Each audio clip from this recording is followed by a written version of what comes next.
True Crime Brewery contains disturbing content related to real-life crimes. Medical information is opinion based on facts of a crime and should not be interpreted as medical advice or treatment. Listener discretion is advised.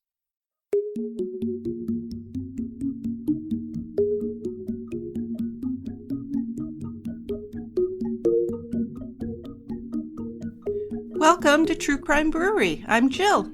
And I'm Dick. Today's crime has been compared to the 1987 film Fatal Attraction, starring Glenn Close and Michael Douglas. Calling the murder of Betty Jeanne Solomon the Fatal Attraction murder was good for headlines. But if you were to ask Carolyn Warmus, she would probably tell you there were no similarities at all. Carolyn was a young, attractive elementary school teacher living in New York City when she became involved with the older, married Paul Solomon. Paul would say that Carolyn stalked him and threatened her own life when he tried to break things off. The murder of Paul's wife in the Solomon home was very brutal and shocking, and Paul was the prime suspect. But as the facts came to light, the focus turned to Carolyn. Join us at the quiet end today for Fatal Attraction. This is a gripping story of lust, obsession, and murder. So we have a New York beer for this New York case. It's Big Moose Winter Ale from Matt Brewing Company, which is in Utica. It's an okay beer, not a great one. It's an American Pale Ale, 5.7% alcohol by volume. Nice copper color, thin head, little bit of lacing. Now here's where it loses some points, because it just doesn't have much aroma. A little bit of malt, a little bit of citrus. And the taste is a little bit of kind of white bread and grapefruit. Again, these are not very aromatic or flavorful, but they're adequate. Okay. So it's a good beer to share with our friends. Okay, so let's open it up. And we'll take it on down.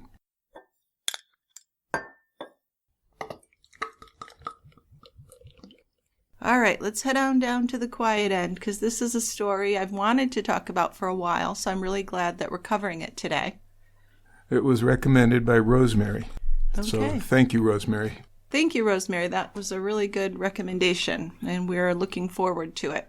Interesting case. Yeah, so as always, let's have Dick start us off.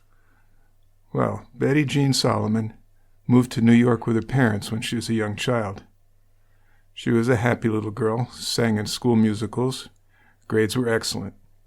After high school, Betty enrolled in college, as she and her high school sweetheart planned to marry.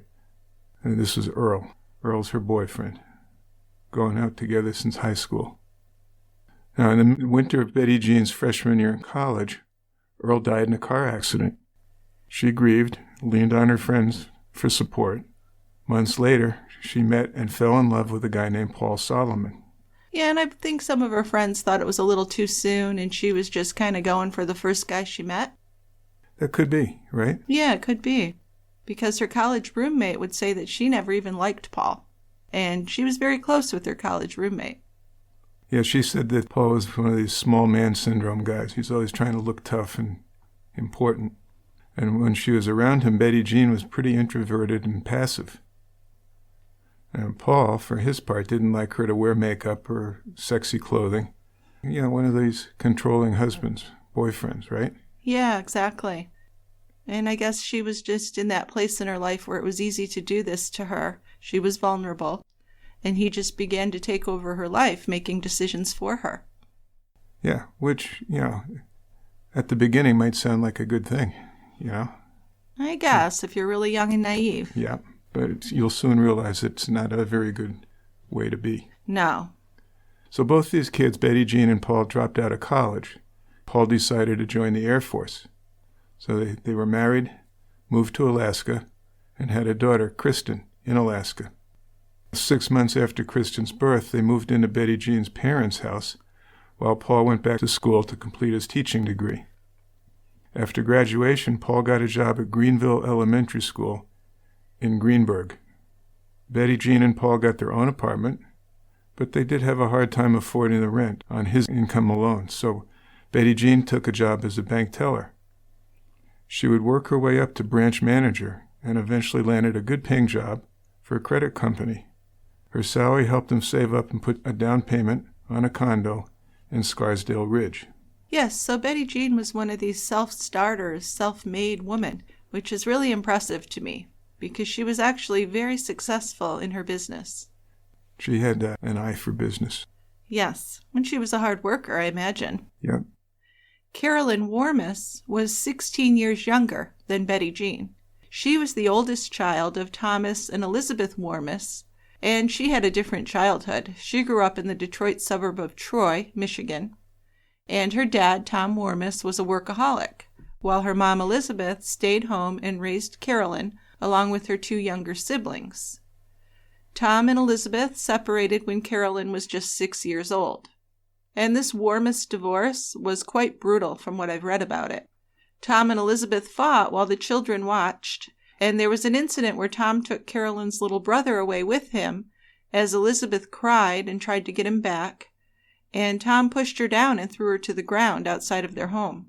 Nice going, Dad. Yeah, so this was pretty traumatic to see that kind of thing. Yeah, and this wasn't helpful either, because within a year, Tom Warmus married his secretary, Nancy Daly. So yeah. Nancy was worshipped by Tom. He bought her expensive cars, clothing, took her on trips. And by this time, Tom had his own successful insurance business. He was moderately wealthy. Oh, he became very wealthy. He built a 6-bedroom house on a 5-acre estate in the upscale suburb of Franklin, Michigan. Yeah, and in the meantime, Elizabeth had to take Tom to court just to collect the child support that he'd been ordered to pay her and the alimony. He actually hired a private detective trying to get dirt on Elizabeth so that he could get custody of their children, but he was unsuccessful. Finally, he paid his past due alimony and child support. But Elizabeth remarried and she made plans to move away, so Tom was able to hire some expensive lawyers and get custody of the children. So he moved 11-year-old Carolyn, along with her younger sister and brother, into this massive Franklin home, who a lot of Carolyn's old friends would describe as kind of a cold place. A beautiful home, but not warm and loving at all. Carolyn's mother acquiesced in giving him custody to the father? Well, he outmaneuvered her legally. Okay. So it wasn't like a mutual choice. No, not really. He was super manipulative. Yeah. You know, this was a guy who used his wealth. Plus he had plenty of money. Oh, tons of money. By the late 1980s, Tom Warmus was the owner and president of the American Way Service Corporation. So he had wealth estimated at $150 million. And this was in the 80s. So including real estate, 8 airplanes, and up to 20 antique cars, he had a real fortune. But Carolyn was a good student. She attended private schools and played on the girls' basketball team. Some of her high school classmates remembered Carolyn as someone who did have a lot of money and who liked to use it to buy popularity, especially with boys.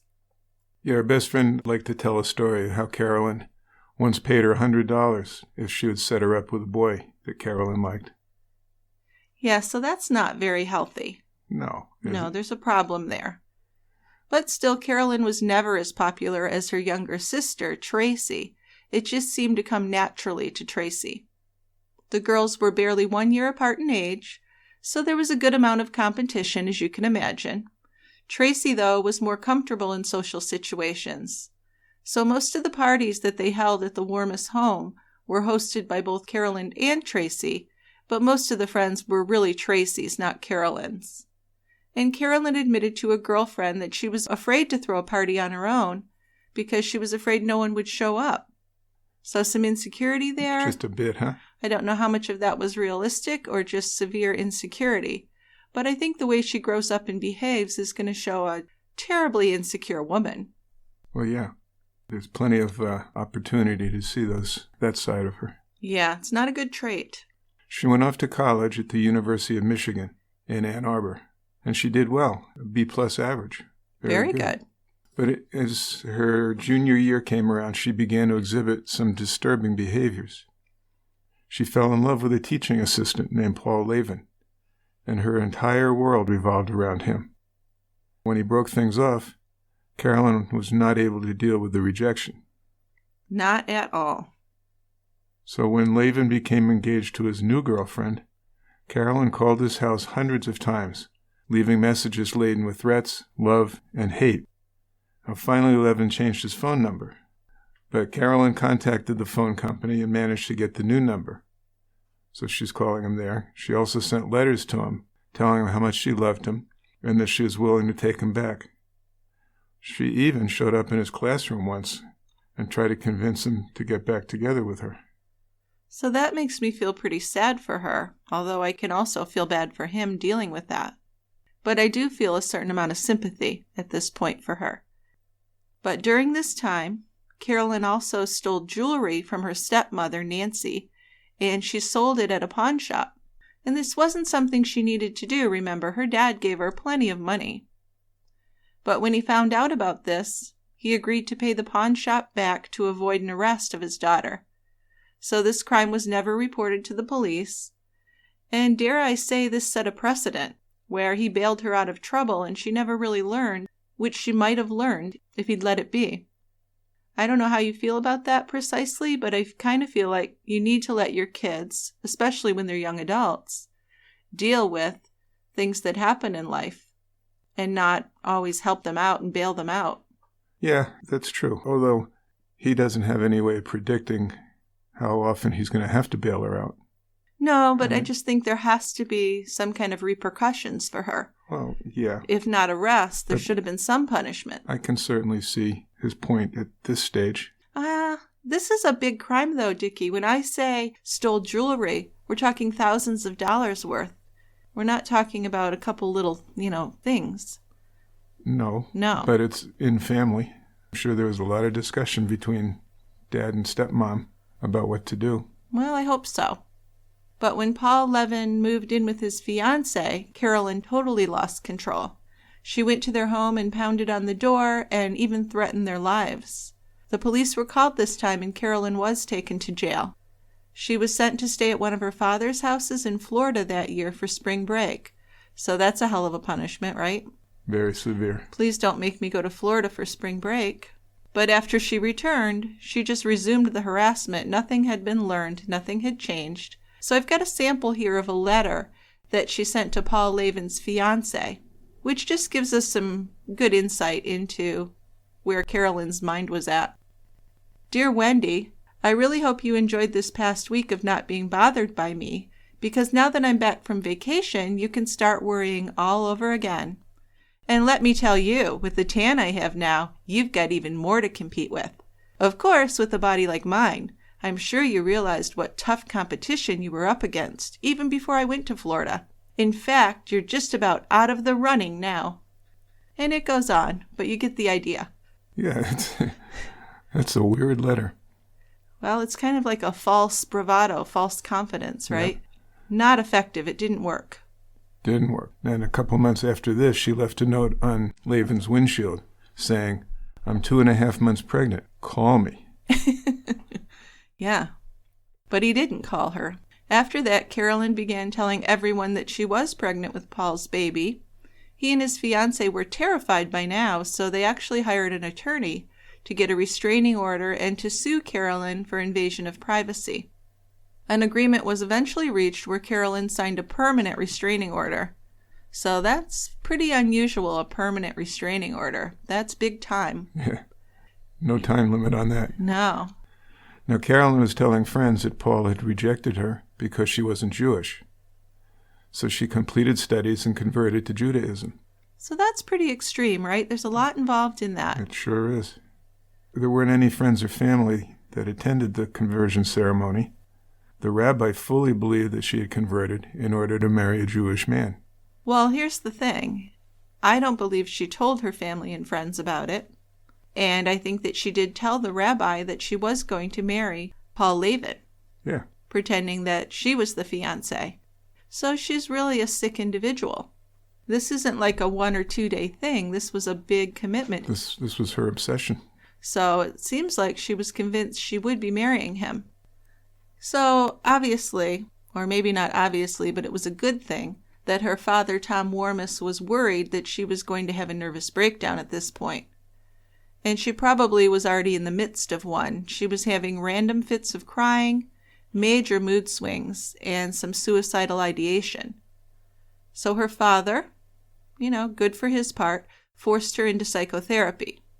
But Carolyn never talked about being in therapy with anyone, so I think she was ashamed of it. She didn't want to tell anyone. Now, she enrolled at Columbia University's Teachers College, spent the summer in New York before she began college, and she worked as a waitress at a local hangout called the Jukebox, local college hangout. A lot of young people meeting each other, having fun. Yeah, and this is where she met Brian Fetter. Well, she met a lot of young men. She was very flirtatious, and she was kind of playing the field for a while. But right, until she met Brian Fetter, who probably became her next obsession. Well, he did bring back the old Carolyn, and she was happy with that. For a while. For a while. Yeah, he was attracted to her. She was very pretty, and they spent many nights together. Yeah, but he didn't want to get serious.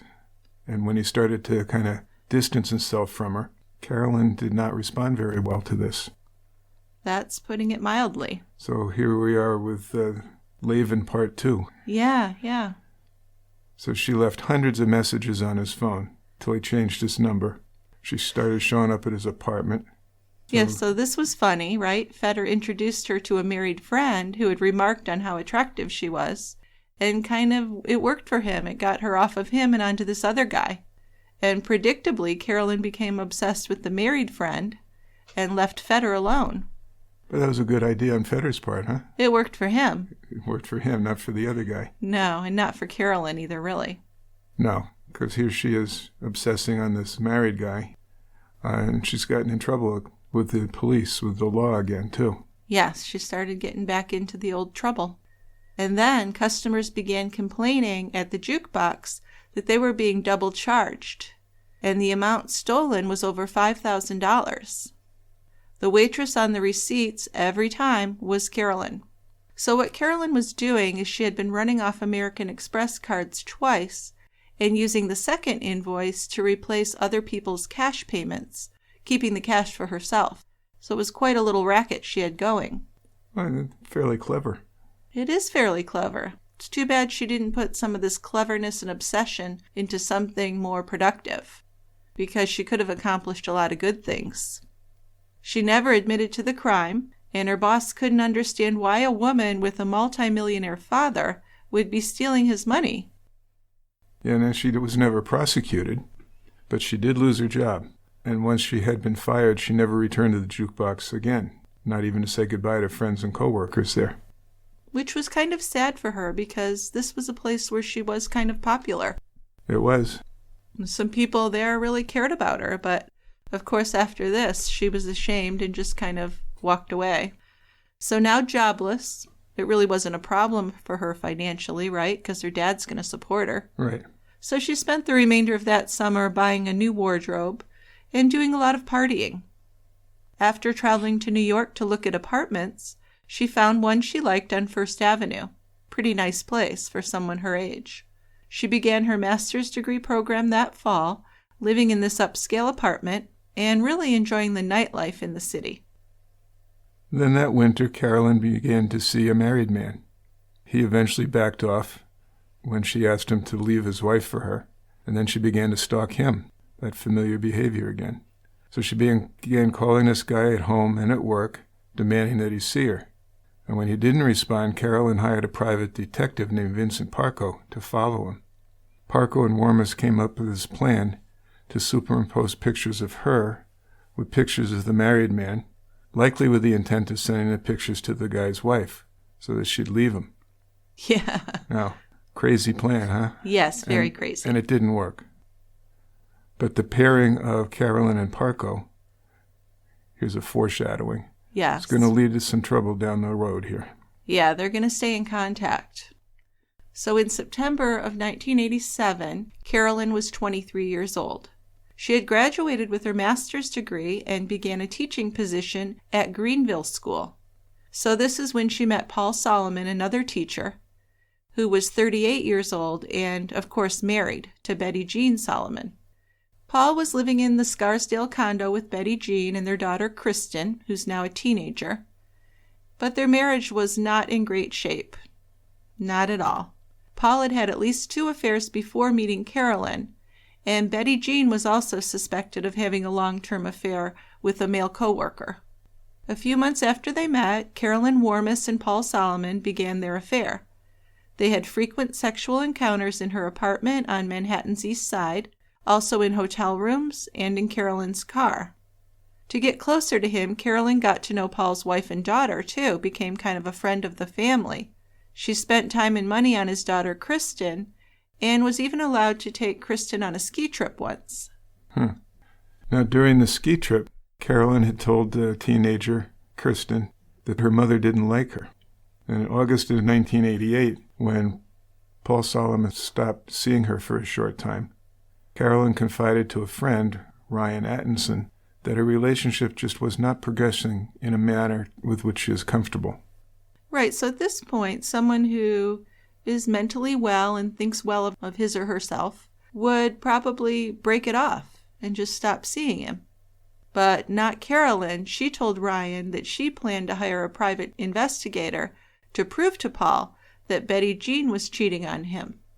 And like most of Carolyn's relationships, she'd become very obsessive over Paul Solomon. So you know that this relationship is going to end up being trouble. Of course, you can't foresee how much trouble it would be. You can't, but it is starting to get into that familiar pattern that we've seen from Carolyn. Yeah, and maybe her pattern is escalating as well. It certainly did with him, I believe. Yes. Yes. So for Paul and Betty Jeanne, Sunday, January 15th, 1989 started out as a typical Sunday. Their daughter Kristen was away on a ski trip for the weekend, and Paul and Betty Jeanne slept late. Paul made breakfast for them. Then they read the newspaper, watched TV. Carolyn called Paul on the phone that he had in the den. Betty Jeanne was in the other room, so Paul was happy to talk to Carolyn because he wasn't going to get interrupted. Well, I think part of the thing for Paul was he was just so flattered and, of course, happy to get the sex with Carolyn. Because he really, if you see the pictures of him, yikes, he's really not very attractive.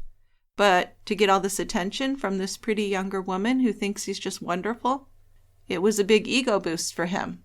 And he had ego issues, right? He had the small guy syndrome a bit because he was a little shorter than average and he didn't feel very important.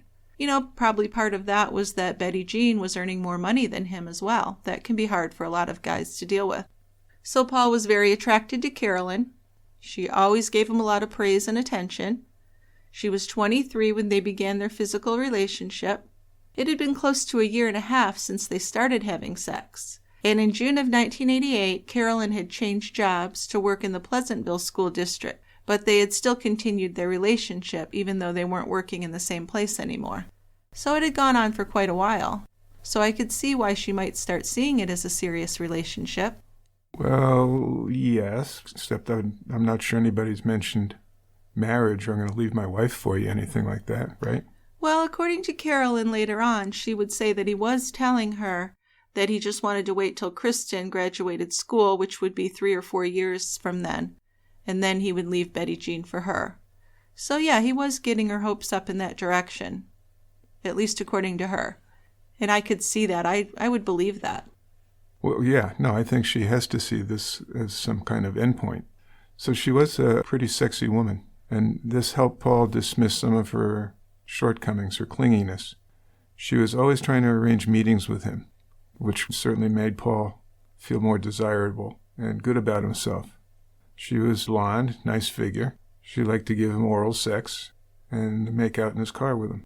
That's really fun, isn't it? He liked it. I guess, well. Paul liked to take her out for drinks at bars where he knew no one would recognize him, because she looked pretty good on his arm. Another boost for his confidence. Yeah, so he might have been kind of an asshole. It's hard to say. He probably was. Don't find him super likable. Paul had told some of his closest friends that he and Betty Jeanne had a marriage of convenience. They rarely had sex, and Paul had had other affairs in this 19-year marriage. Betty Jeanne didn't think anything of the phone call that day because Paul was on the phone a lot.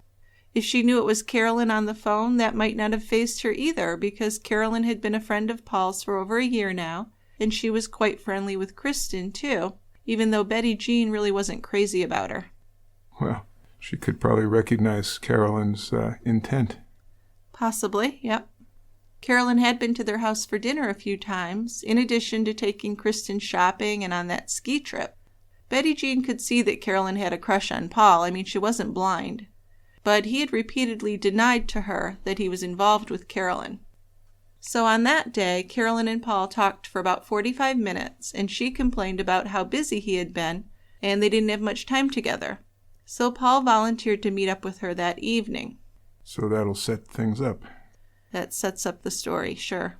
Okay, well, before we get into that, let's hear from our sponsor.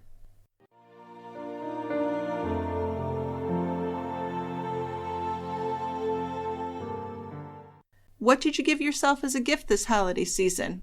How about the confidence that comes with an updated hair color? Whether you're just covering up some gray or making a complete change in color, you can take coloring your hair at home to the next level by using Madison Reed. Madison Reed gives you gorgeous professional hair color delivered to your door for less than $25. Madison Reed hair color is one of a kind because it's multidimensional and gives you your choice of over 45 multitonal shades that have been developed by master colorists who really know how to blend the nuances of warm and cool and dark and light. Many of our listeners have written to me to tell me how Madison Reed has really improved their lives, and I totally get it, because Madison Reed delivers gray covering, natural-looking hair color to my door just when I want it. So I'm saving money, and my hair looks great and feels better than ever. So I'm always happy to recommend Madison Reed to our listeners. It is affordable, it's convenient, and the quality is just amazing. We're busy women, so don't we deserve gorgeous, professional hair color delivered to our doors on our schedule for less than $25? Of course we do. You can find your perfect shade at madison-reed.com. True Crime Brewery listeners get 10% off plus free shipping on their first color kit by using our code BREWERY. That's code BREWERY at madison-reed.com.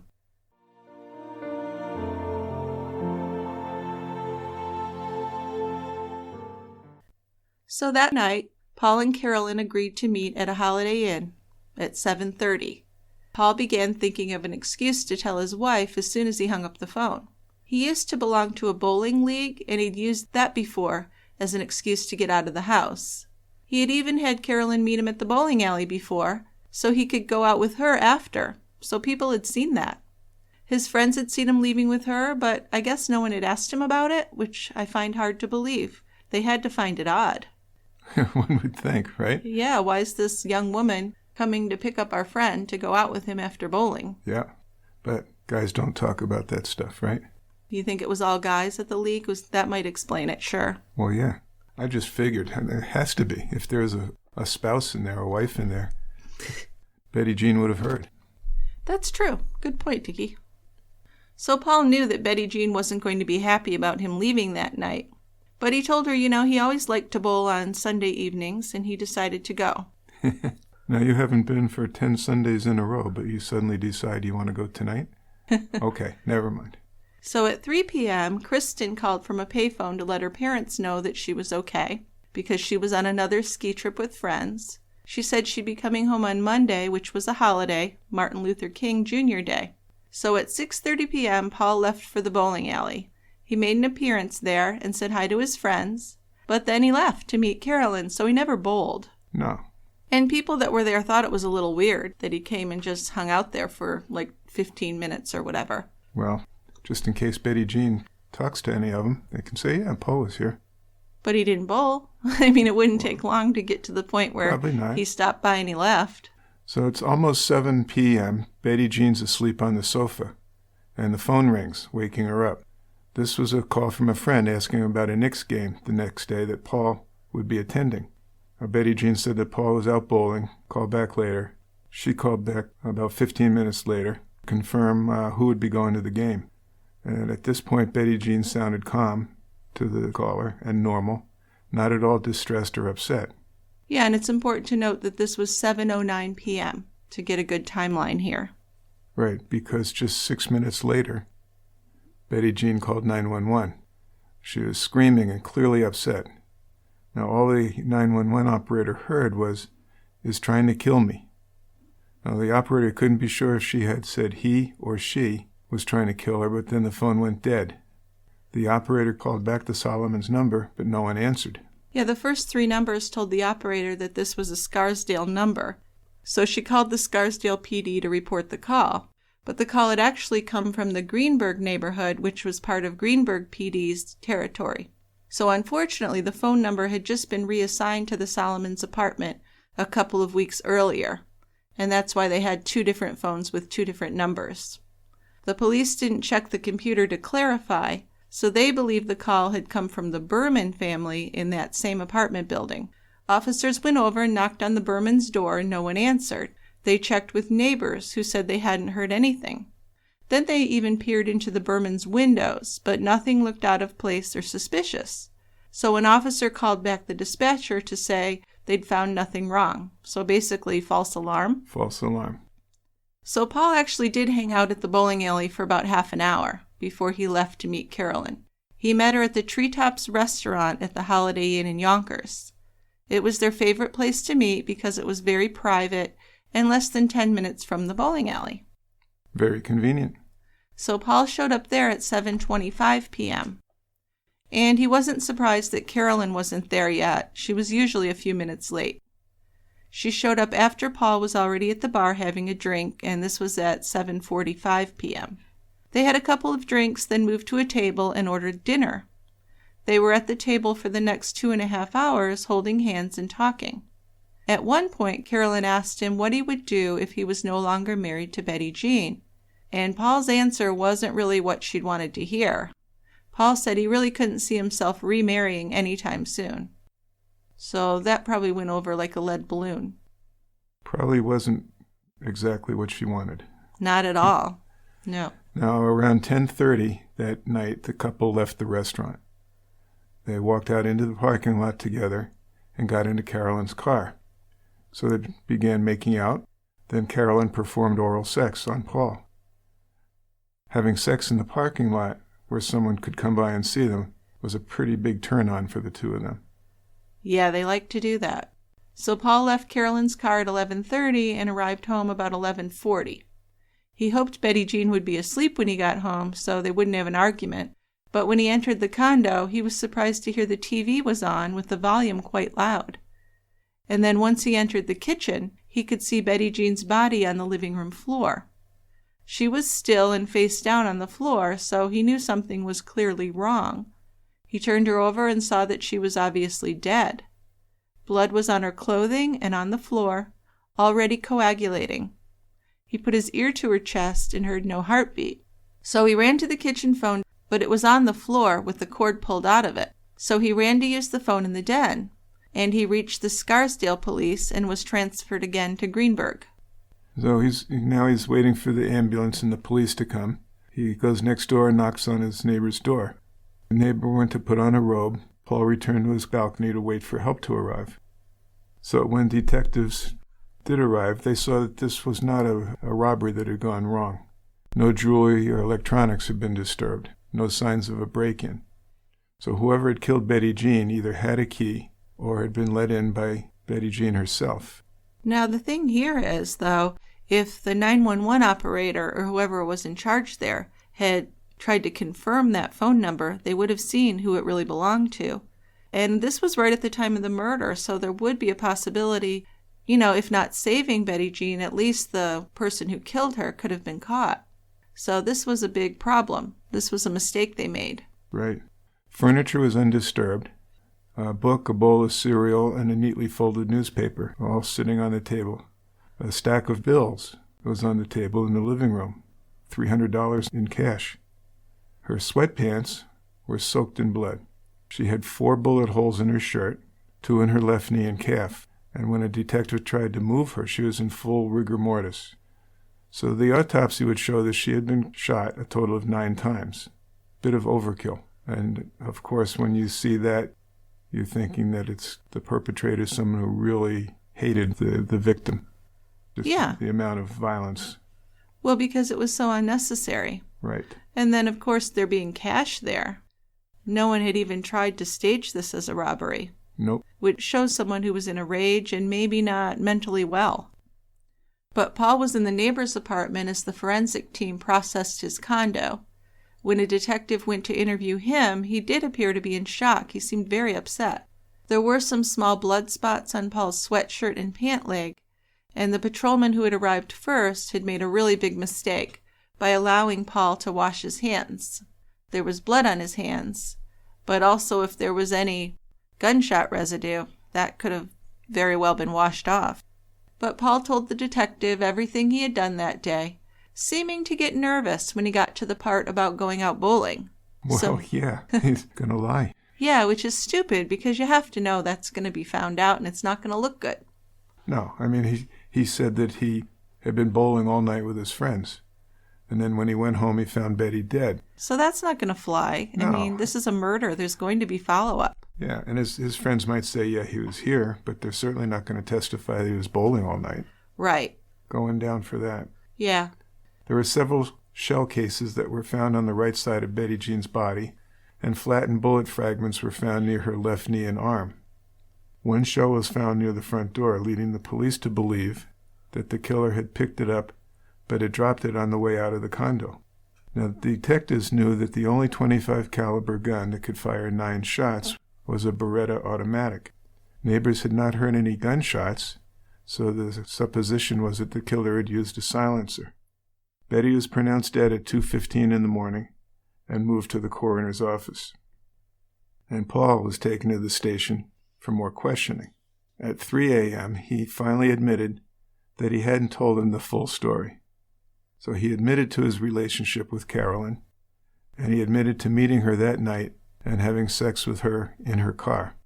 He gave the police Carolyn's address and phone number. Yeah, so Paul's relationship with Carolyn could definitely be a motive for Betty Jeanne's murder. So as the husband, Paul is at this point the primary suspect. Boy, he sure is. Detectives went to Carolyn's apartment and rang her buzzer. This was about 5 a.m. She took a minute to get up, and then she sounded angry when she answered the buzzer. When the police identified themselves, though, she was cooperative. After being told that there had been an incident involving Paul Solomon, she agreed to go with them to the police station and to answer questions. And she asked if Paul and Kristen were okay, and sighed with relief, but she never mentioned Betty Jeanne or asked about her. So that was weird. But Carolyn was told that Betty Jeanne Solomon had been murdered, and she reacted without much emotion, but she did continue to cooperate. Witnesses confirmed that Paul had been at the bowling alley and that both Carolyn and Paul had been at the Holiday Inn restaurant. So there were witnesses to all of that, of course. They're out in public. That's right, they were. Easy to check on that stuff. Yeah, but still, Paul's more of a suspect than Carolyn is. Certainly is. Yep. Now, Carolyn attended Betty Jeanne's memorial service with some of the other teachers who had worked with Paul and Betty Jeanne. Afterwards, she was unhappy that Paul had ignored her through most of the memorial. She had hugged him and kissed him on a cheek, but thought that his response was kind of standoffish, and she certainly didn't like that. No, which is funny, right? Because she's at his wife's memorial, and she wants him to be kind of like warm and snuggly with her. Yeah. Which would look terrible. She shouldn't even have been there. Well, because everyone knew, pretty much, right? Yeah.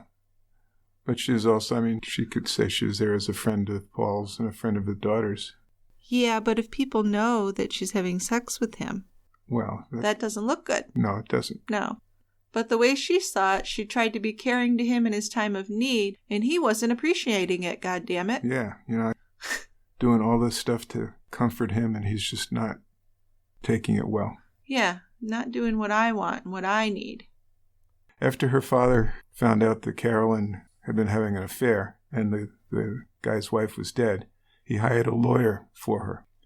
Now, she swore to him that she had nothing to do with the murder.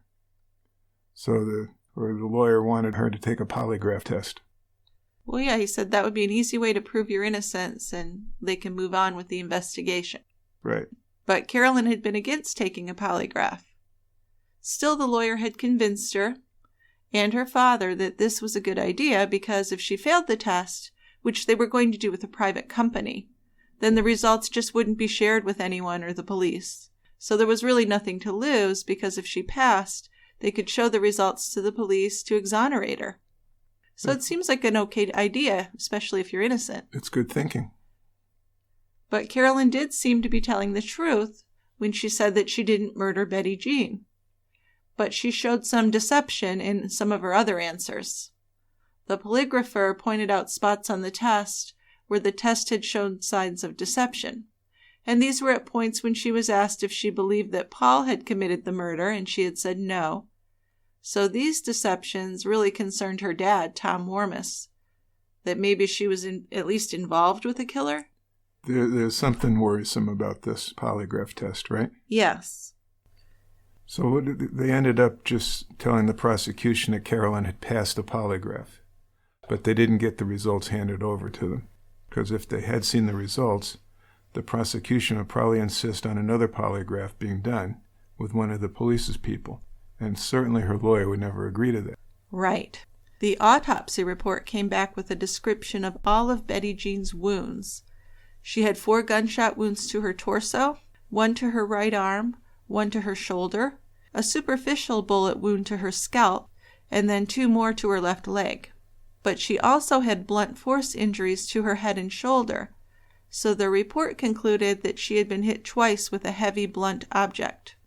The conclusion was that the bullet wounds to her chest had killed her, penetrating her heart, lungs, and liver. So that will kill a person. I think so.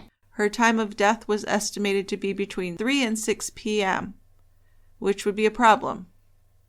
Because if that was correct, the killer had to be Paul, because he hadn't left the condo until about 6:20. Ballistics testing showed that the bullets had been shot through a metal silencer. Blood samples taken from the scene all matched Betty Jeanne's blood type. So a silencer is super unusual. Isn't it? Yes, pretty much unheard of, except, in the movies and with mob hits. That's right. The friend who had called and talked to Betty the evening she was killed, her name was Gisette Tilden. And as you said before, Jill, the 2 women had spoken at 6:51 p.m. and 7:09 p.m. So that meant that the coroner's estimated time of death couldn't be correct. No, so that would really make me lose faith in the coroner. Yeah. Betty Jeanne's 911 call had been made just minutes later at 7:15.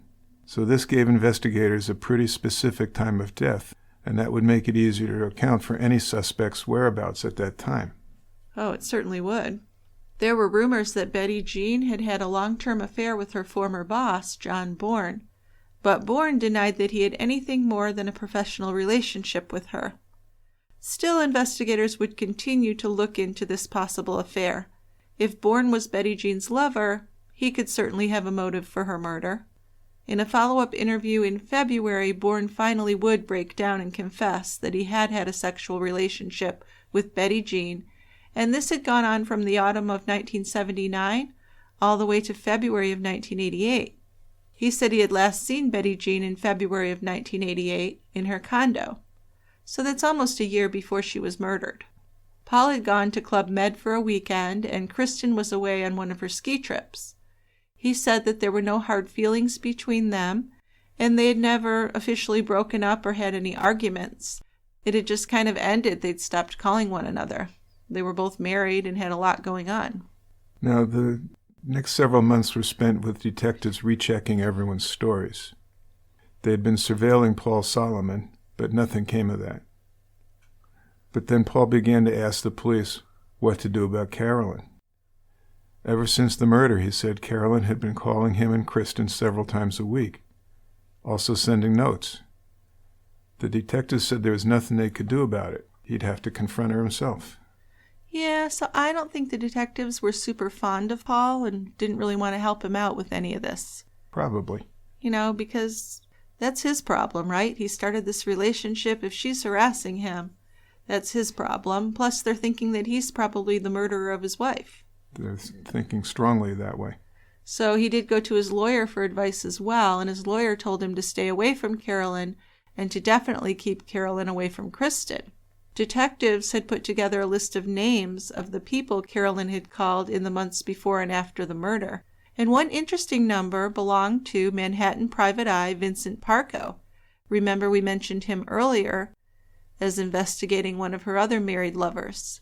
Carolyn had called him many times, including a call on the day after Betty Jeanne's murder. After checking the times of the calls, they saw that Carolyn had called Parco just hours after she was interrogated by police.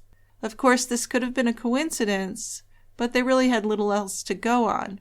So 2 detectives went to see Parco to ask him some questions. Now, Parco said that Carolyn was a client of his. Back in June of 1987, she had come to his office to hire a detective to follow around the married bartender she had been dating. She wanted to make sure that this guy wasn't having an affair with anyone else, and that he was really going to divorce his wife, because after all, he had promised her that. Sure. So Parco said he had assigned her case to a private eye named Jimmy Russo. The investigation ended in August of 1987, and Russo had moved to open his own private investigating business. Yeah, so Parco admitted that Carolyn still contacted him from time to time, though. And he was asked what they had talked about on the January 16th call, the day after Betty Jeanne's murder. He didn't say anything in particular, just that she was concerned about a friend's wife's murder. Huh. Very interesting. Yes. So Paul and Kristen had moved back into the condo where Betty Jeanne had been murdered, and many people thought this was strange for them to live there. Yeah, you can put me down for that, too. You think that's inappropriate? I think it's very strange. I would want to have nothing at all to do with the condo or apartment where my wife had been murdered. Well, and another thing is especially for the daughter's sake, right? Supposedly, right? But, Paul didn't seem to see anything wrong with it. The blood-stained carpet had been replaced, so he was good to go. Also, Paul had seen Carolyn once after the murder, in a romantic way, but Carolyn continued to call him and leave him notes, even though he tried to avoid her after that. And then he informed the detectives that he had begun dating a new woman. So this all seemed really quick, right? Boy, he doesn't let grass grow under his feet, does he? No, and I think that's why a lot of the detectives and police did not like him. Well, I could see that. He's already having an affair, his wife is murdered, and then he's moving on to a new woman pretty quickly. So they didn't like that. No, and the detectives found Jimmy Russo and asked him about the work he had done for Carolyn Warmus. Russo told them that she wanted to hire him to watch and take photos of a married guy she was seeing. She wanted to know if he was seeing anyone else. And she also wanted to know if he was really going to leave his wife for her. Now, it turned out that Carolyn wanted compromising photos of this guy so that she could send them to the wife. And I guess in her way of thinking, she'd see these photos and demand a divorce. That's what she thought. He said he took whatever photos he could get to Vincent Parco. None of them were compromising. So Parco said, well, we'll superimpose them if necessary. Which is weird. Isn't it? Yes. So we'll just manufacture some evidence. And this is before Photoshop, so they were actually going to physically superimpose them, which would look very shoddy. I can't even believe how it would look. So it's pretty, half-assed, amateur stuff. So anyway, Russo did get sent to Carolyn's apartment to take some sexy photographs of her. And he gave the photos to Parco and forgot about it until a few days later when he saw superimposed photos all over Parco's desk. Very poorly done. The photos all looked hopelessly fake. Yeah, so also when Russo talked about going to Carolyn's apartment to take these photos, it was a weird encounter. She was close to naked and doing all kinds of very sexual poses. And then towards the end of the encounter, she said, "Did that turn you on?" And he said, "No." So she smacked him across the face. That made her mad. Jeez. Yeah. So Parco was interviewed again, and he did add to his story. Yeah, he told detectives that in the fall of 1998, it was just months before the murder, Carolyn had asked him about investigating a crash of one of her father's airplanes. She told him that her sister Tracy had been involved in a hit-and-run accident in Washington, D.C., and that a girlfriend of her father's could be responsible for both incidents.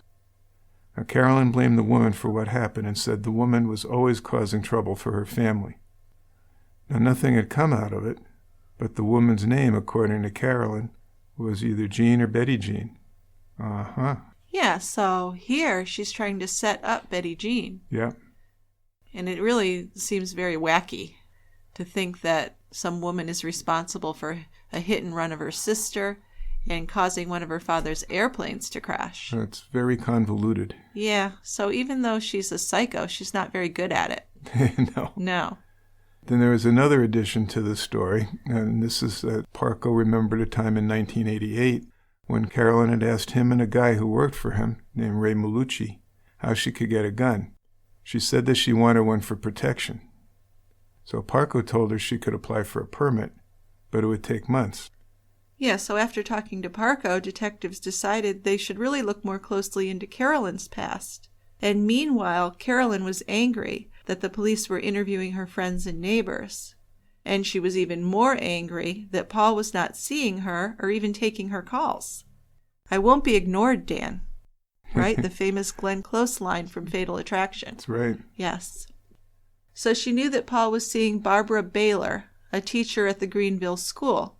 Paul hadn't told her about it. She had followed him and she had seen them together on more than one occasion. Then she had seen a strange car parked outside of Paul's condo. She had Parco run the plate for her and found out the woman's name. Paul's planning a trip to Puerto Rico, and Carolyn called the island numerous times to find out where he was staying. She knew he was going with Barbara, and just couldn't stand the thought of it. No, she could not tolerate the idea of him with another woman. No. So Tom Warmus found out that his daughter was in a pretty bad state, and he made plans for his other two children to fly to New York in order to check on her. He didn't think she had committed the murder, but her attorney had told him he was concerned that Carolyn might hurt herself. Yes, I mean, seriously here, Carolyn did have a psychiatric history. She certainly did. I mean, we don't know a ton about it, of course, because the records are private. But I'm sure her father was quite concerned about her mental health. Her behavior was very erratic and disturbing. As far as the attorney could tell, Carolyn was mostly upset about Paul Solomon. So her siblings, Tracy and Tom Jr., arrived to see Carolyn in New York on August 8th. Within 10 minutes of their arrival at her apartment, Carolyn was screaming, threatening suicide, and knocking over her furniture. So Tom and Tracy don't know what to do. They called 911 to have her taken to a psychiatric hospital, which was the right thing to do, absolutely. Absolutely. But when Carolyn knew they were coming, she broke things and started throwing herself against the wall. And she had to be taken to an ambulance by 4 police officers, strapped to a stretcher, and taken to the Metropolitan Hospital psych ward. But you know, she was pretty manipulative and she knew how to convince them that she was okay, right? That she had learned her lesson, that she was feeling better, yada, yada, yada. Yep. She was 7 days in the hospital and then released. Now, the stay had helped her father feel better, and Carolyn was rested. But at the same time, she didn't have any time to waste. She was getting busy putting her next plan to get Paul back into action. Well, you know, it actually seems like she spent that time in the hospital working on her plot. Yeah. So didn't learn a thing, didn't get healthier, but got some rest and, you know, revitalized for her next move. Yeah, so she met a man named Manuel Rodriguez for breakfast and then rode in a cab back to her apartment. Rodriguez was there for just a few minutes, and when he left, he had a wad of cash in his pocket. Yeah, Carolyn called Barbara Baylor's apartment, the woman who was dating Paul now, and spoke with her roommate. Barbara wasn't home, and Carolyn told the roommate that she was Madeline. So she gave this false name and said she was this Madeline who worked with Barbara as a teacher. And by doing this, she was able to confirm that Barbara had gone to Puerto Rico with Paul Solomon.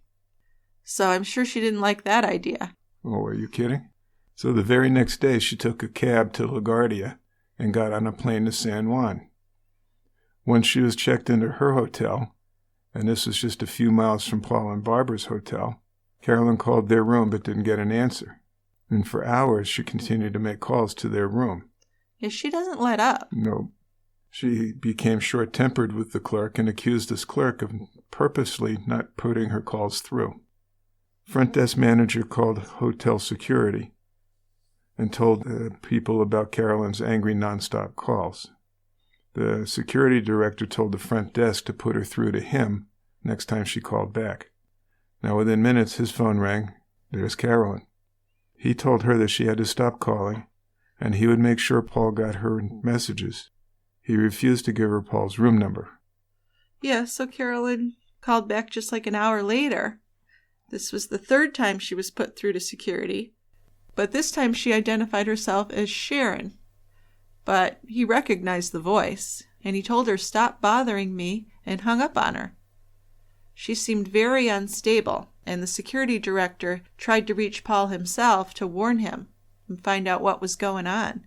I mean, at this point, Carolyn was desperate. She wrote a note to Paul on hotel stationery and paid to have it messengered to him along with a key to her hotel room. Huh, okay. So not only is she pretty crazy, but she's got money to back it up, which makes it more dangerous, I think. So security was notified at Paul and Barbara's hotel, and a security officer went to their hotel room. Paul told the security officer the whole story. He was pretty afraid. Very afraid. And he hadn't realized how obsessed Carolyn was. Well, and I would guess the more obsessed he sees her as, the more likely he sees it that she probably killed his wife. Well, I would think he's starting to think that. Which would be really scary, sure. Just from those behaviors. Yeah. You know, and then traveling to Puerto Rico to find him. And she knew beforehand that he was with another woman. That seemed kind of crazy, too. That's irrational behavior, yes. So Carolyn's message was written as if Paul had been expecting her to be there with him. I guess what she wanted was for Barbara to see it and get angry with Paul and break up with him. You know, it's very twisted ideas she has in her head. But of course, Barbara wasn't angry with Paul. She was afraid of Carolyn. But it did work to make her want to end her relationship with Paul for her own safety. Her roommate contacted her and told her about the calls that she had received from Carolyn, where Carolyn had been pretending to be someone else and trying to get information about Barbara and Paul and where they were at. So the Puerto Rican police were called, and they came to the hotel. Then Paul and Barbara decided to take the quickest flight back to the United States. Then when they got back to Paul's condo, what's on his answering machine but a message from Carolyn? She's still in Puerto Rico. She said she wasn't sure what was going on because Paul was supposed to be expecting her in Puerto Rico. Now, he had never talked to her about Puerto Rico, but Carolyn's pretending that he had. And she seemed to have really gone off the deep end this time. And Paul was becoming convinced that Carolyn was responsible for Betty Jeanne's murder. Right. So her whole thing seems to be pretending that she hasn't been broken up with and persisting in being with Paul no matter what, which is pretty crazy. Also out of desperation, Carolyn called Paul's attorney, and she put on this sweet, casual voice and told the attorney, "I don't know what's going on. Paul invited me to Puerto Rico, but now I can't find him." She said he wasn't at the hotel where they were supposed to meet, and she asked the attorney, "Do you know what's going on? Where's Paul?" But the attorney knew better, and he was pretty stunned by this attempt. He knew that Paul never would have invited Carolyn to Puerto Rico, so Carolyn seemed to have pretty much lost her mind. He wouldn't answer any of her questions. So then Carolyn really lost her temper. She said she was very angry and she couldn't understand why Paul was brushing her off. This was not acceptable. "I won't be ignored, Dan." Right? Right. Then the next day, Carolyn called Barbara's mother. And in this call, she pretended to be a police officer who was concerned for Barbara's safety. She told the woman that Paul was the prime suspect in his wife's murder, and Barbara was in danger because she was dating him. She told her she needed to convince her daughter to break up with him. Carolyn also told Barbara's mother that Betty Jeanne had been shot 8 or 9 times, which was something the public didn't know. Right, so there's a lot to unpack there. Very clever, I would say, that Carolyn called Barbara's mother to worry her and say that she's with an unsafe man who probably killed his wife. But then, big mistake, right, to reveal that she knew how many times Betty Jeanne had been shot. So interesting call. Very. You wonder if the mother knew that that wasn't common knowledge. You think she picked up on that? No, I don't think she knew that right off because she didn't live in that area, right? Yeah, right. She was just worried about her daughter being with someone who might have killed his wife until she talked to other people and, got everything clarified. Barbara had gone back to her apartment and she'd heard all about Carolyn's calls to her roommate, which were pretty crazy. She also figured out that the so-called police officer who had called Barbara's mother had probably been Carolyn too. Only the killer and the detectives on the case knew how many times Betty Jeanne had been shot. So this really was pretty convincing in that Carolyn had done the murder, or at least knew a lot about it and was involved in it. Absolutely. Possibly she'd hired someone. Yep. Now, it was a few days later, Carolyn called Paul's attorney back again, and she said that she needed to meet with him, the attorney, to discuss why he was interfering with her and Paul's relationship. Yeah. Now, he told her, no, I'm not going to meet with you, but he was certainly becoming frightened of her. She's scaring people. Should scare me. Yeah. He called Carolyn's attorney and asked him to speak to Carolyn or her father, because something had to be done to stop this foolish action stuff. She's getting, getting out of control. She's already out of control, obviously, but people are starting to really see it. And then the following week, detectives met with Paul Solomon, and he told them that after he had returned from Puerto Rico, Carolyn had called him. She told him that she knew he and Barbara had been escorted to the airport by the police, and that Paul had told the police that Carolyn was the killer of his wife. So he asked her how she knew these things, and she said, I know people. Yikes. The detectives brought up that Carolyn knew how many times Betty Jeanne had been shot. Paul's attorney said that Betty Jeanne's brother-in-law had been told by the funeral director that Betty Jeanne had been shot 8 times. So the brother-in-law knew, and the attorney knew. But how did Carolyn know? Yeah, there's really no way that she should have known, even that she was shot more than once, because all that was said to the public is that she was killed by a gunshot wound. So that September 11th, Carolyn went to the police station to report an armed robbery. She said that Manuel Rodriguez had stolen $15,000 from her apartment and that the theft had happened back on August 15th. So this was weird, and her excuse for reporting the crime so late was that she'd been really busy and she'd taken a trip to Puerto Rico with her boyfriend. Okay. Yeah. So Carolyn said that she had met Rodriguez while she was hospitalized in early August. Then October 4th was when Rodriguez was arrested. He was a well-known drug dealer. Now, once at the station, after learning why he was arrested, Rodriguez got pretty pissed, and he said he had not stolen anything from Carolyn Warmus. Well, no, according to Rodriguez, what really happened was that Carolyn gave him $15,000 for some cocaine, and he was just the middleman. He said he'd paid some guys the cash, and they were supposed to give him the cocaine, but they disappeared with the cash. Rodriguez said he never had a gun and he never stole the money. But he was held in jail pending trial because he wasn't a rich guy and he had a history, record. Got a record, yeah. But I wonder with this, did he trick her into giving him the money, saying he'd give her cocaine and keeping the money? That wouldn't make him an armed robber, but that would mean that he tricked her. It was some kind of fraud. Possibly.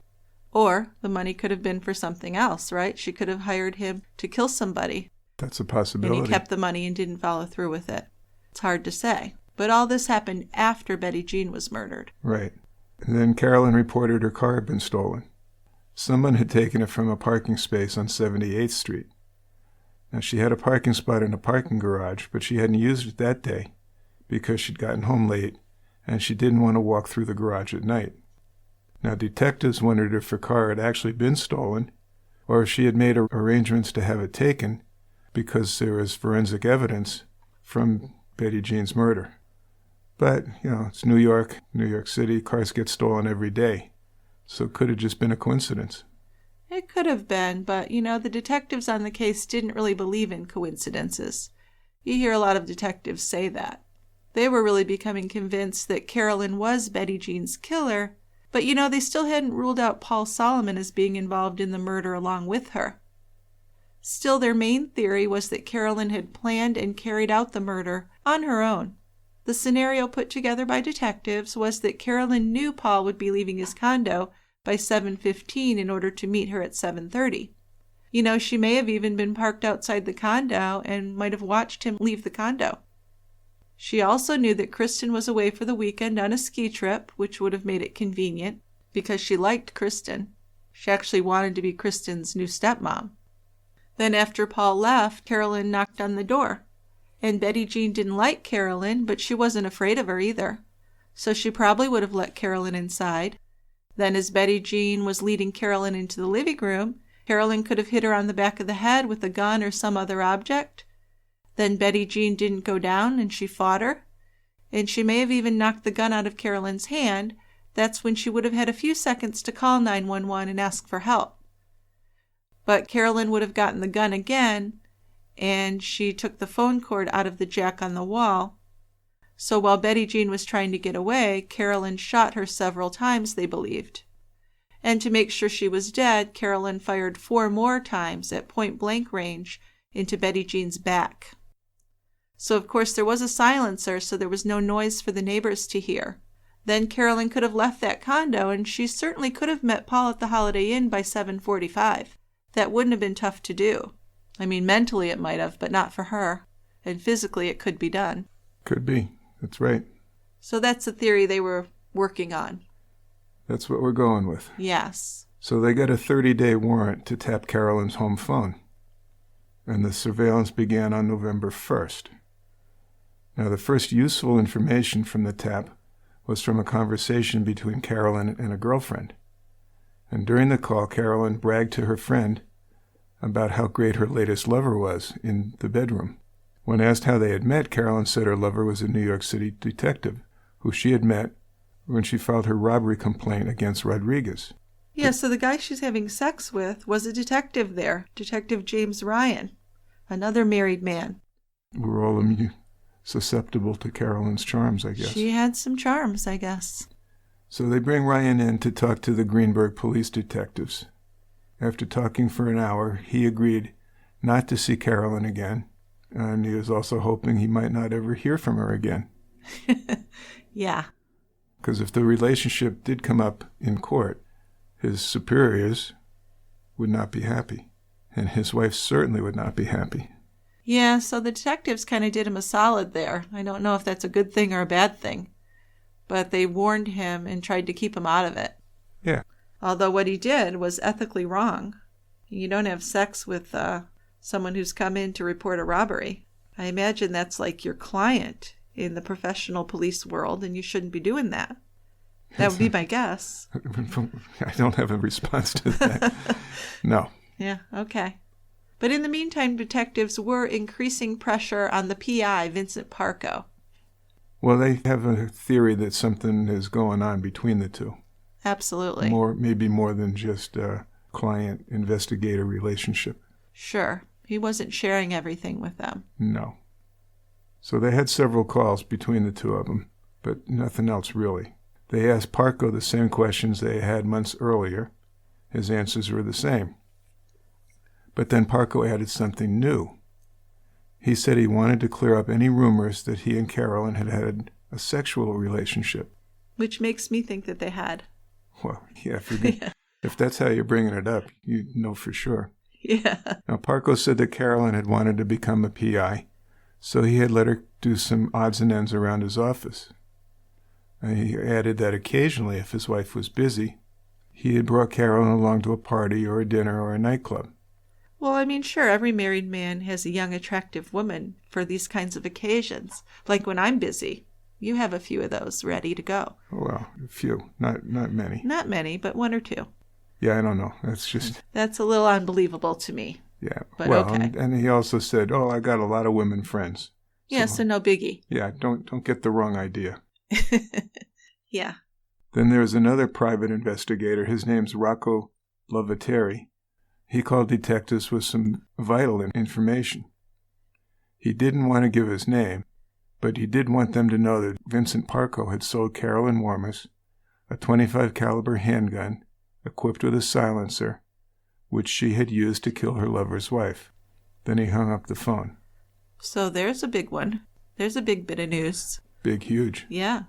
Now, after thinking things over, he decided the police would be able to trace his call. Sure. So he called back and identified himself to the detective. He gave more details about how he had the information. Lovateri said that in December of 1988, a few weeks before the murder, Parco had asked him if he knew how to make a silencer. Lovateri told him that he didn't, but he had a brochure from a Las Vegas spy shop that showed how to make one. So he gave the brochure to Parco and didn't think anything more of it. I think I would have thought more of it, but okay. Right? Maybe among PIs it's not that big a deal. I think he's minimizing things as much as he can. Yeah, because it's totally illegal. The silencer. Absolutely. Then a few days later, Parco invited him to his office, and when he arrived, he saw that Parco had a .25 caliber Beretta in his hand with a silencer on it. He said that Parco was acting like a kid with a new toy. He was really excited about it. And then while he was there, Parco went out onto his balcony and shot at a tree. And all you could hear was a whooshing sound, so we know the silencer's effective. It's working. Yes, and police, of course, would check that tree, and they would find the bullet. Then several days after this, Lovateri returned to Parco's office and asked if he could borrow the gun to show a friend. Now, he said that Parco looked very nervous, and he told Lovateri that he had sold the gun and a silencer to a woman who had gotten nervous about it and thrown it into the East River. Aha.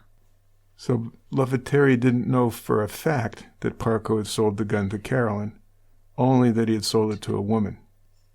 And then this new question is, did Parco sell or give the gun to Carolyn, and did he know what she planned to do with it? Because it was possible that Parco was the killer, or that he had maybe contracted it out to someone. But either way, there's a lot of things that detectives want to talk about with Mr. Parco. Oh, yeah, I mean, this was a big turning point in the case. That November 15th, police spoke to a man named George Peters, who admitted to making a silencer for a .25 caliber automatic Beretta for Vincent Parco, and he got $1,000 for that. He said that Parco had called him in December of 1988, so that's only like a month before Betty Jeanne was murdered. Parco had given him a pamphlet that explained how to make a silencer.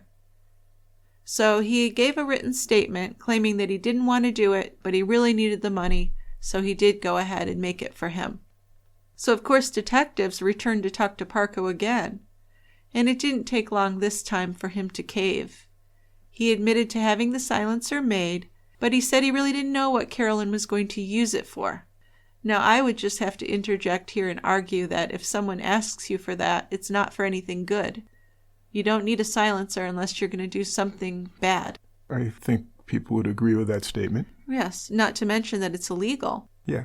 So he said that she had paid him $2,500 for the gun and the silencer in early January, so just a week or two before the murder. Yeah, a very short time. Yes. Then they also checked calls made from Carolyn's home phone. On January 15th, the day of the murder, they found a call had been made at 3:02 p.m. to Ray's Sports Shop in North Plainfield, New Jersey. The store's records showed that the only female to purchase .25 caliber ammunition on that day was Lisa Kate from Long Island. And when questioned, Kate denied ever being in the shop or buying any ammunition. But Kate's driver's license had been lost or stolen while she was employed at a summer job. And one of her co-workers at that summer job was Carolyn Warmus. So this gave police enough evidence to finally make an arrest. Yeah, it looks like they've got sufficient grounds, right? Yeah, they're getting there. Of course, they still don't have the murder weapon, which they really would have liked to have gotten. Well, Carolyn was arrested at her apartment. Detectives had her landlady knock on the door. When Carolyn opened it, a rush of uniformed police and detectives with guns entered the apartment. They searched her apartment pretty thoroughly. They found some delusional letters to Paul and a list of things to do after she commits suicide. Here's parts of the list. Yeah, a few things, just to give you a taste of it. Bury me in a sexy outfit. Please don't do strange things to my hair and makeup. Put her 2 favorite stuffed animals in her coffin, along with all notes and letters that Paul or Kristen had written to her, and any photos of Paul and Kristen. No autopsy is necessary or allowed. I overdosed on sleeping pills. I have a 26-week lotto subscription. If I win anything, please give it to Paul. Then the police also found records from the DMV and telephone company with Barbara Baylor's information and work schedules for Paul. But they didn't find any gun or ammunition. Yes, I think that was pretty disappointing for them.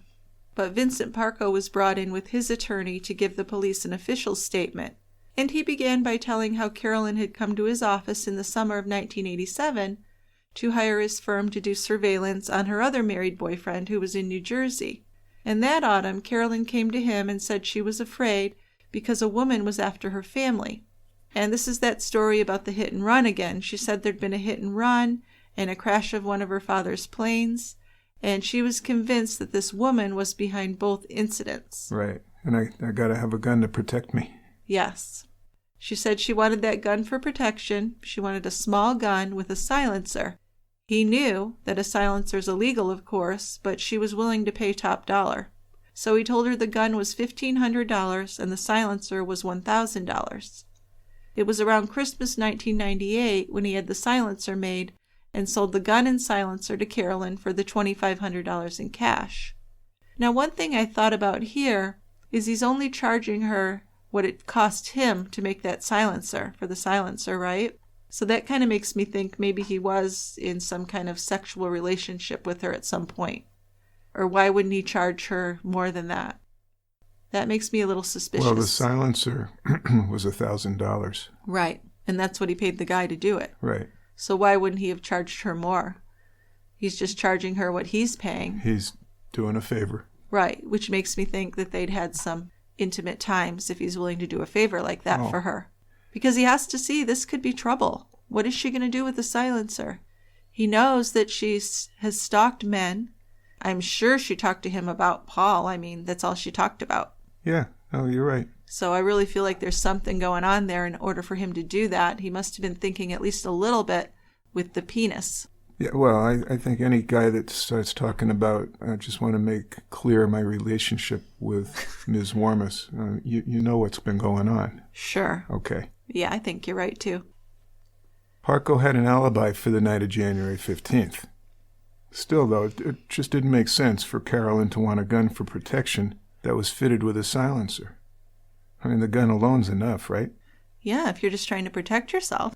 So Parco was given immunity from prosecution because he had the most important testimony to convict Carolyn Warmus. She was indicted for second-degree murder on February 2nd, 1990.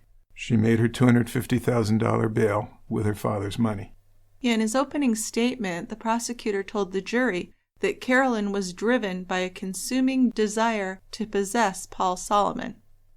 The evidence was circumstantial, but like pieces of a puzzle, would reveal a clear picture of the killer of Betty Jeanne Solomon, the defendant, Carolyn Warmus. 12 days after the prosecutor and defense gave their closing arguments, the jury announced that they were deadlocked at 8-4 in favor of conviction and unable to arrive at a unanimous verdict. So the judge was forced to declare a mistrial, and that was in April of 1991.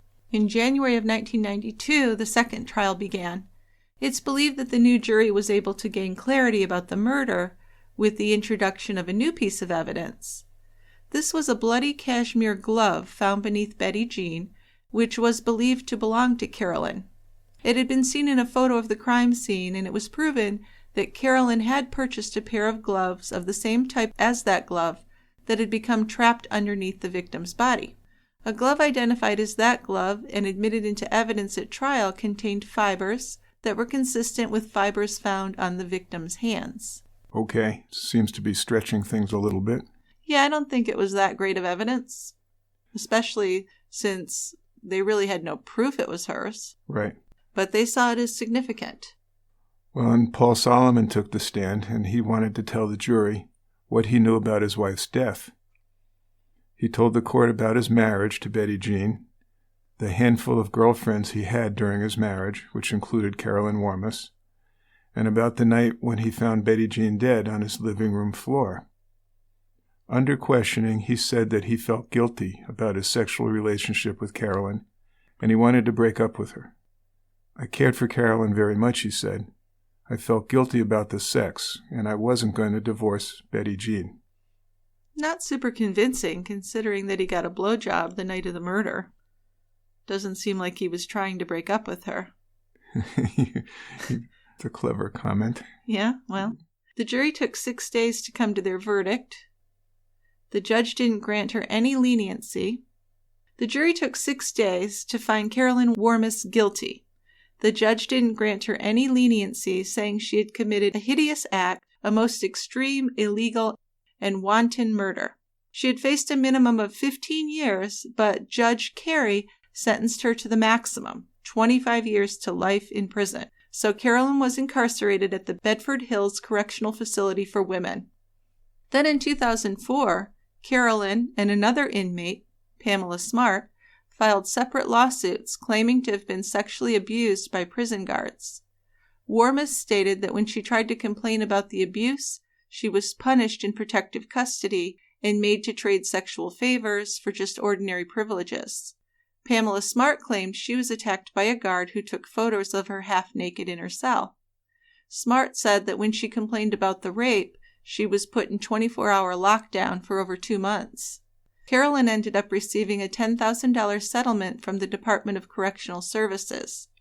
So the state was also ordered to pay over $69,000 in legal fees for her. She claimed that she was forced to have sex with the corrections officers if she wanted any time out of her cell. So in January of 2017, her disciplinary record was released. The document reported a total of 11 misconducts. Her first parole hearing was later that month in 2017. She was turned down for parole in 2017 and again in 2018. She continues to maintain her innocence. Over the years, she appealed and requested DNA testing of evidence in the case. A second glove said to match the glove found under the victim was supposedly found 3 years after the murder. Now, testing of the glove has never been done. Yeah, and she and her attorneys tried to get that glove tested, but it was thought that it wouldn't bring about any relevant changes. Then, after being in prison for nearly 30 years, this past summer, Carolyn Warmus was released. She's 55 years old. She said that she will be living in New York. Now, she had surgery for a brain tumor while in prison and continues to have vision problems. And she continues to maintain that she is innocent. Yes. So it's interesting to cover this now because it's only been a few months since she was released and we were able to see some recent interviews. Some resources we used for this episode include a book, Lovers of Deceit by Mike Gallagher. There's a Deadly Women episode, Season 3, Episode 6. A Love Kills episode, Season 5, Episode 10.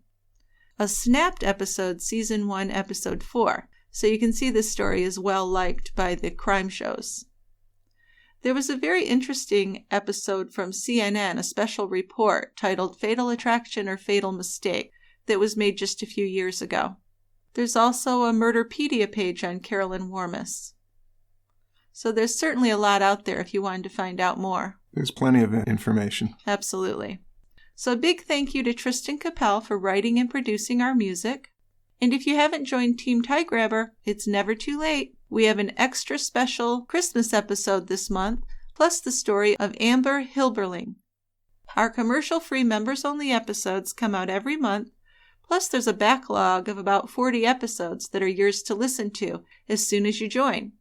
Recent episodes include the murder of Adrian Reynolds, John List's murder of his entire family, A.B. Shermer, the wife-killing preacher, Christopher Porco, the college student who axed his parents for their life insurance. The list goes on and on. There are also some older ones I think are quite good too, like our series on the O.J. Simpson murders, and our interview with a scuba expert in Australia on the underwater death of newlywed Tina Watson. That's a fascinating case. You can be a Tie Grabber member for as little as $4 a month, and when you join, you also have your choice of a Welcome to the Brewery gift, which we'll send to you with a nice handwritten thank you note. All you have to do is go to tiegrabber.com and click on subscribe to learn more.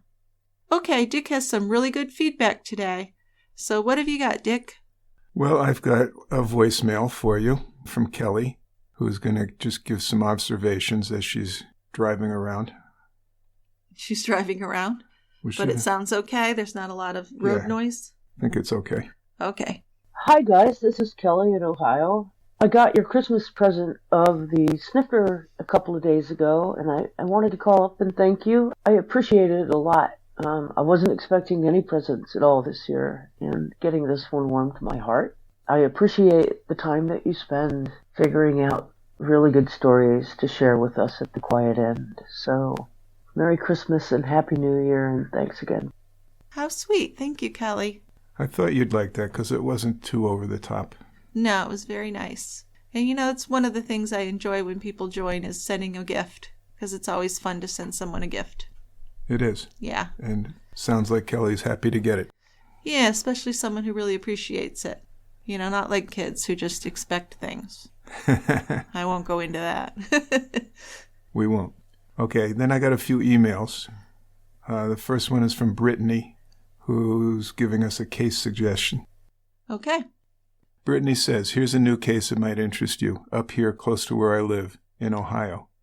It's such a sad case, and I think that was compounded by the fact that the mother was low-functioning due to lead ingestion when she herself was an infant, and also sexual abuse and emotional issues.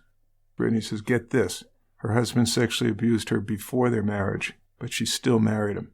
Go figure. That's sad. So she seemed to think her husband was favoring their 3 young sons over herself and their daughter. So she smothered the boys over a time period of 13 months. So the boys died in July 2014, April 2015, and August 2015. The last one who was killed had been removed from the home and then returned, and she killed him 6 days later. Wow. That's the baby, the 3-month-old. Oh, I guess the other one was 3 months too. And the 4-year-old. How did they not know that she had done it? I know. Read more about that. We got to check that out. It's a terrible case, though. Very, very sad. Yes. Understatement. Yeah. So a case suggestion from Heather. I listen to your podcast every week and love it. Your episode this week about baby Jaden hit home with me. My brother did just 5 years in prison for child abuse for beating his girlfriend's, at the time, son. The baby was in a full body cast and had bleeding on the brain, and they didn't think the baby would survive. The mother of the child did not get in any trouble for the abuse.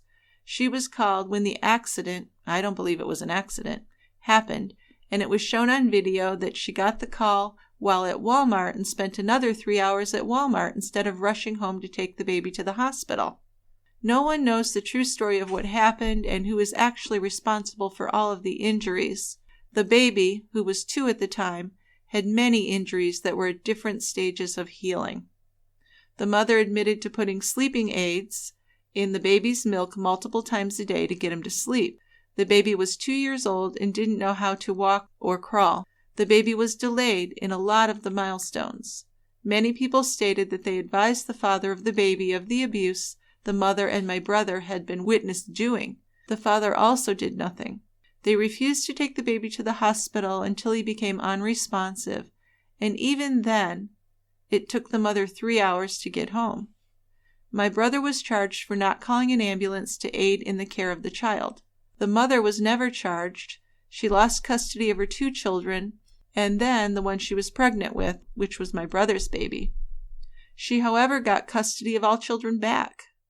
My brother lost all rights to his older 2 children and still has rights to the child that they share together. My brother is out on parole for 2 years and cannot have any physical contact with children. He is an amazing father to his own child, and you would have never thought he would do this. He and his ex should have both gotten jail time in my eyes, and honestly, I don't think 5 years is long enough for the crimes he committed. I think he should have done the full 10 years for his charge.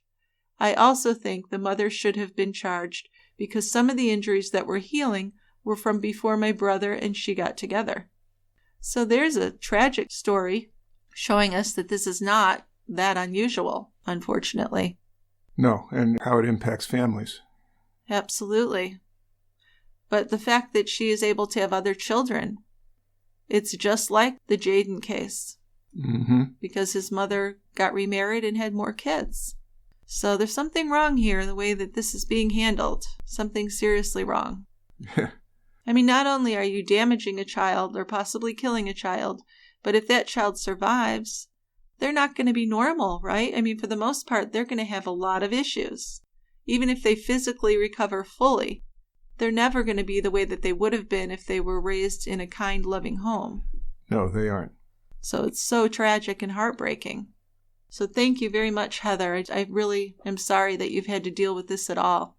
Sounds like you're a good person, and it's just a hard thing to have to live with. One more email. This is from Patricia, and she has a case suggestion for us. She says, Happy holidays. I just watched a Murder Calls on IDs, which is about the murder of Farah Fratta by her husband. It happened in the 1990s, but I remember Dateline, or maybe 48 Hours, did episodes on it. Very interesting. The book about the case is No Safe Place by Bill G. Cox. I don't think you've done this one, but it's a fascinating, though sad. There's also some stuff on Murderpedia. Keep up the great work. Thanks for your podcasts. Now, I think that I have read that book, but we haven't done an episode about it. No. Farah Fratta was in the midst of a divorce from her husband, Robert, when she was shot and killed in 1994. So he was convicted of the murder in 1996, as were two men who he hired to do this killing. The conviction was overturned and he was retried in 2009 and convicted again.